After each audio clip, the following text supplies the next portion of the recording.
Party రజతోత్సవ సభ నిర్వహించారు. దానికి సంబంధించి కూడా కేసీఆర్ చేసిన వ్యాఖ్యలకు సంబంధించి ఏదైతే స్టేజ్ మీద మాట్లాడారో దానికి సంబంధించి కూడా కవిత ఒక లెటర్ రాశారు. ఆ లెటర్ నిజంగా కవిత రాశారా లేదా అనేది కూడా కవితనే క్లారిటీ ఇచ్చారు. ఏదైతే కొడుకు సిద్ధార్థ సర్మనీ కంప్లీట్ చేసుకుని వచ్చిన తర్వాత ఎయిర్పోర్ట్లో మాట్లాడుతూ కూడా ఒక క్లారిటీ అయితే ఇచ్చారు. దానికి సంబంధించి అవును నేనే రాశాను, దాదాపు 20 రోజుల తర్వాత సభ నిర్వహించిన 20 రోజుల తర్వాత లెటర్ బయటకు వచ్చింది. మే 2న రాశానన్నారు, మే 22న లెటర్ అనేది బయటకు వచ్చింది. అయితే ఆ లెటర్ని ఎవరు రివీల్ చేశారు? నేను ఎప్పుడూ రెగ్యులర్గా ఎప్పట్లానే లెటర్ రాశాను, పాజిటివ్ ఉన్నాయి, నెగిటివ్ ఉన్నాయి, మా డాడీతో నేను డిస్కస్ చేస్తూ ఉంటానని కూడా ఆవిడ మాట్లాడినప్పటికీ కూడా ఆ లెటర్ బయటికి ఎలా వచ్చింది, ఎవరు రివీల్ చేశారు? దీనికి సంబంధించి కూడా ఈ ప్రశ్నకి ఆవిడ బీఆర్ఎస్ పార్టీలో కొంతమంది కోవట్లు ఉన్నారు, దెయ్యాలు ఉన్నాయని సంబోధించారు.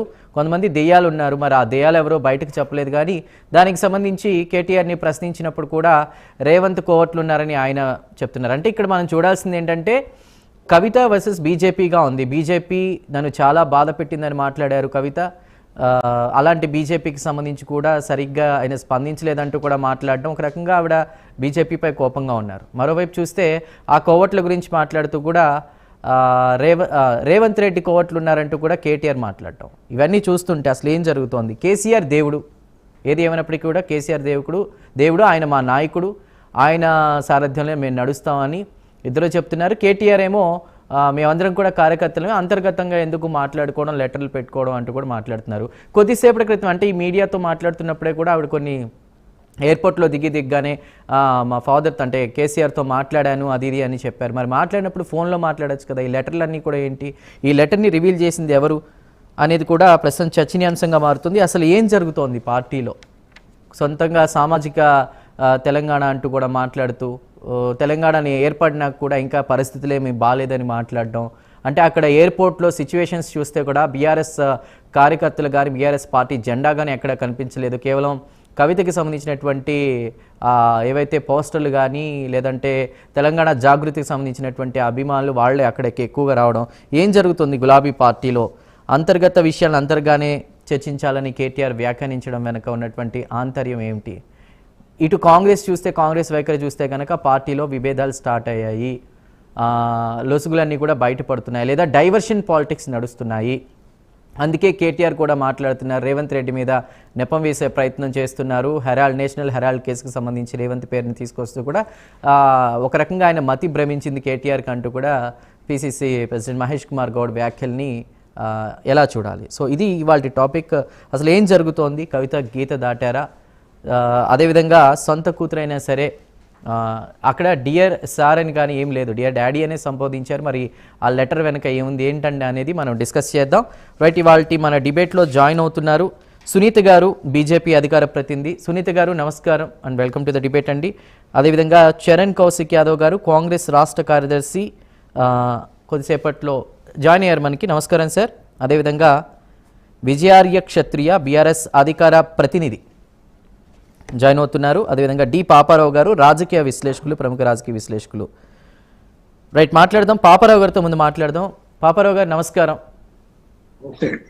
ఎలా చూడాలి ఇటు కవిత వర్సెస్ బీజేపీ, రేవంత్ అదేవిధంగా కేటీఆర్ వర్సెస్ కాంగ్రెస్ లాగా ఉన్న సిచ్యువేషన్లో నేను ఎప్పట్లానే నేను లెటర్స్ రాశాను, అందులో ఏమీ లేదు అంటూ కూడా మాట్లాడడం.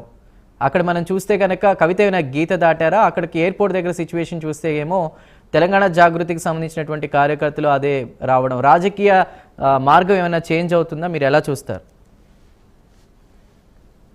లెటర్ని మళ్ళీ ఒకసారి ఎవరైనా చదువుకోవచ్చు. ఇక్కడ చాలా లెటర్స్ ఇలాంటి రాజకీయ పార్టీలో చాలా సహజంగా నడుస్తుంటాయి. వాళ్ళిద్దరు తండ్రి కూతురు కాబట్టి. ఒకటి, రెండోది ఆ పార్టీలో మేజర్ లీడర్లుగా కవిత, కేటీఆర్, కేసీఆర్ అండ్ సరే కేసీఆర్ కూడా ఆయన నెంబర్ 1 అనుకోండి. కానీ హరీష్ రావు ఉన్న సందర్భంలో ఆమె రాసిన లెటర్ కి there is much about nothing. అక్కడ ఏమీ లేదు ఆ లెటర్ లో. ఆమె కూడా ఎయిర్పోర్ట్ లో దాని గురించి అంతగా మాట్లాడుకోవచ్చు. చూసుకోండి లెటర్ ఏదో ఒకటి మాట్లాడుకోండి మీరని వదిలేయాల్సిన అవసరం. ఆమె కూడా దాని గురించి ఎందుకంతగా ఏదో చాలా పెద్ద విషయం తాను చెప్పినట్లు బయటపడినట్లుగా అనుకుంటున్నారు నాకు తెలియదు. కానీ దానిలో ఏమున్నాయి చూడండి, మీరే చదవండి. దానిలో నా దగ్గర కూడా ఆ లెటర్ ఉంది కదా, ఇక్కడ పంపారు, మన వాళ్ళే అడిగారు. దానిలో ఏమున్నాయంటే విషయాలు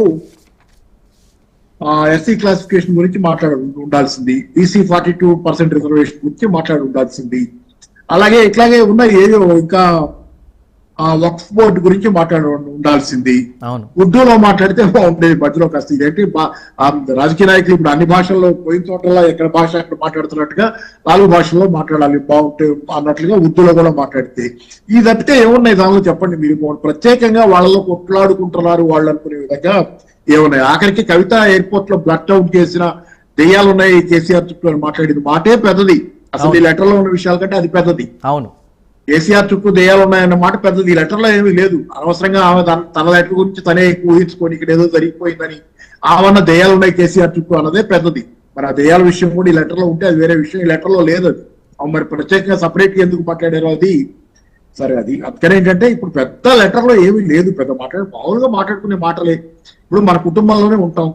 ఒక కుటుంబంలోనే ఉన్న తల్లిదండ్రులు పిల్లలు 4 కూర్చున్నప్పుడు మంచి చెడు ఇది బాగు చేసుకోవాలి, అది బాగాలేదు, ఇదో అదో మాట్లాడుకుంటారు. అట్లాంటి విషయాలే ఇది కుటుంబం కాకపోవచ్చు. ఎందుకంటే ప్రజా జీవితంలో ఉన్న తర్వాత మా కుటుంబం మా ఇష్టం అంటానికి లేదు కాబట్టి వాళ్ళు మాట్లాడుకున్న ఏదైనా ఇంపార్టెంట్. కానీ ఒక రాజకీయ పక్షంగానైనా సరే వాళ్ళు మాట్లాడుకున్న మాటలు చాలా సహజంగా. నేను కమ్యూనిస్ట్ పార్టీలో తిరిగా చాలా సంవత్సరాలు. ఇప్పుడు లేను కానీ పార్టీలో చాలా సంవత్సరాలు కమ్యూనిస్ట్ పార్టీలో ఉన్నాను. చాలా దశాబ్దాలే ఉన్నాను. తర్వాత మానేశారు మన వదిలే వెళ్తూ అని. ఆ సందర్భంలో చూస్తే చాలా సహజంగా జరిగే చర్చలే అయ్యండి. పార్టీలో అంతర్గతంగా జరిగే చర్చల్లో చాలా చిన్న విషయాలు దీనిలో ఉన్నాయి. చాలా పెద్ద పెద్దవి ఉంటాయి. ముఠాల గురించి, కొట్లాట్ల గురించి చాలా ఉంటాయి లెటర్లలో మాట్లాడుకునేటప్పుడు. రాజకీయ పార్టీలు ఎన్నో ఉంటాయి. దీనికంటే అంటే కేటీఆర్ గారి వ్యాఖ్యలు చూస్తే గనక ఏదైనా కూడా ప్రజాస్వామ్య స్ఫూర్తితో ఉన్న పార్టీ బీఆర్ఎస్ అని మాట్లాడుతూ ఎవరైనా ఈ లెటర్ ని అంత గ్రేట్ గా చూడాల్సిన, మీరు ఏదైతే అన్నారో అంత గ్రేట్ గా చూడాల్సి అవసరం లేదంటే కేటీఆర్ ఏమన్నారు? నేను వాళ్ళైతే పేపర్లు పొద్దున్న నుంచి చదవలేదు కానీ కేటీఆర్ ఏమన్నా కానీ దీనిలో ఏముంది పెద్దగా దాని గురించి అంతగా చేయడానికి? కానీ అంతర్గత విషయాలు అంతర్గతంగా మాట్లాడి ఉండాల్సింది. లెటర్ వరకు ఎందుకు ఉంటాయి? అంతర్గత విషయాలు కూడా ఏం లేవు దానిలో. ఈ ఓపెన్ గా మాట్లాడే ఏం కాదు. ఈ ఓపెన్ గానే కవిత తన తండ్రికి చెప్పినా ఏమయ్యే విషయాలు కాదు. అక్కడ ఏమున్నాయి అనటానికి? ఆ దెయ్యాలు ఉన్నాయి అనేదే విషయం. కానీ ఇప్పుడు కొత్తగా మాట్లాడింది ఎయిర్పోర్ట్ లో. ఇప్పుడు ఆ విషయాలు ఓవర్ గా ఓపెన్ గా కేసీఆర్ తో కవిత పేపర్ ముఖంగా పత్రికా ముఖంగా ఆ మధ్య కాలంలో మనకి భౌగోళిక తెలంగాణ వచ్చింది. సామాజిక తెలంగాణ కంటే పెద్ద విషయం దీనిలో ఉన్నది. లెటర్ లో ఏం పెద్ద విషయాలు ఉన్నాయి? మనకి భౌగోళికంగా తెలంగాణ వచ్చింది కానీ సామాజిక తెలంగాణ రాలేదని మాట్లాడారు. దానికంటే ఇది పెద్ద విషయం ఎట్లా అవుతుంది? ఏమున్నాయి ఆ లెటర్ లో పెద్ద విషయాలు? భౌగోళిక తెలంగాణ వచ్చి సామాజిక తెలంగాణ రాలేదు. హైదరాబాద్ లేకపోతే రంగారెడ్డి జిల్లా ఈ చుట్టుపక్కల జిల్లాలో తప్పితే జీవన ప్రమాణాలు మిగతా చోట్ల లేవన్నట్లు అన్ని మాట్లాడారు కదా. అవి పెద్ద విషయాలు. దీనికంటే కూడా దాని గురించి ఏం చేయాలండి? బాగుంది. దీనిలో మాట్లాడింది ఏముంది? నిర్మాణపరమైన అంశాలు లేకపోతే పలానా వాళ్ళని మాట్లాడిస్తే బాగుండేది. తెలంగాణ ఉద్యమ కాలం నుంచి ఉన్న వాళ్ళు, ఉద్యమంలో ఉన్న వాళ్ళు మొదట్లో వాళ్ళతో కూడా మాట్లాడిస్తే బాగుంది. మామూలుగా పార్టీలో ఎవరైనా చర్చించుకునే అసలు పెద్ద విషయాలు ఏం లేవు. దీని గురించి మాట్లాడే బదులు ఇంకా ఇతరత్ర చాలా విషయాలు ఉన్నాయి.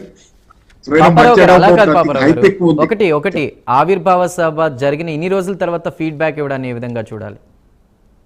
అదే మరి ఆమె ఎన్ని రోజుల తర్వాత ఎందుకు మేల్కొన్నారనేది నాకు అర్థం కాని విషయం. నాకు కూడా విచిత్రంగానే ఉంటుంది.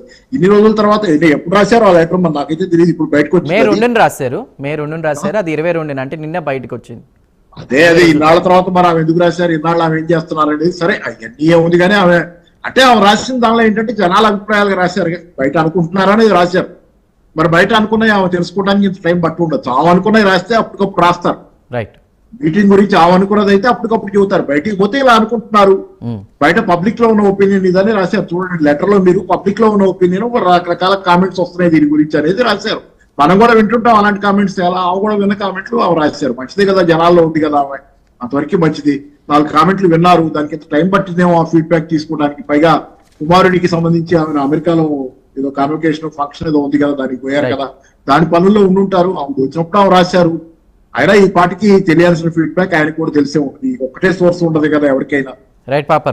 కేటీఆర్ కూడా అనవసరంగా కాంగ్రెస్ పోవట్లు ఇవన్నీ ఉంటే మీరు క్లీన్ చేసుకోవచ్చు. ఇదేం పెద్ద జనరల్ గా పెద్ద సమస్యాత్మకమైనటువంటిది కాదు కదా. మీరు పార్టీలో ఎంత కాదన్నా ముఖ్యమైన వాళ్ళు ఆ 4 ముఖ్యమైన వాళ్ళు. వాళ్ళకి పాత్ర లేదన్నారు. తెలంగాణ ఉద్యమంలో ఉన్న వాళ్ళు పాత్ర ఉన్న వాళ్ళు ఉన్నారు. కానీ వాళ్ళు కావాలంటే క్లీన్ చేసుకోవటం, అది వాళ్ళలో వాళ్ళు మాట్లాడుకొని చేసుకోవటం పెద్ద ఇష్యూ అనుకోండి. నేను దాని గురించి బయట గురించి కూడా పెద్ద అదేదో మేజర్ ఇష్యూ అయిపోయి పార్టీని ముంచెత్తే ఇష్యూ అయిపోయి చేతులను జారిపోతే తప్పితే దాని గురించి అనవసరం.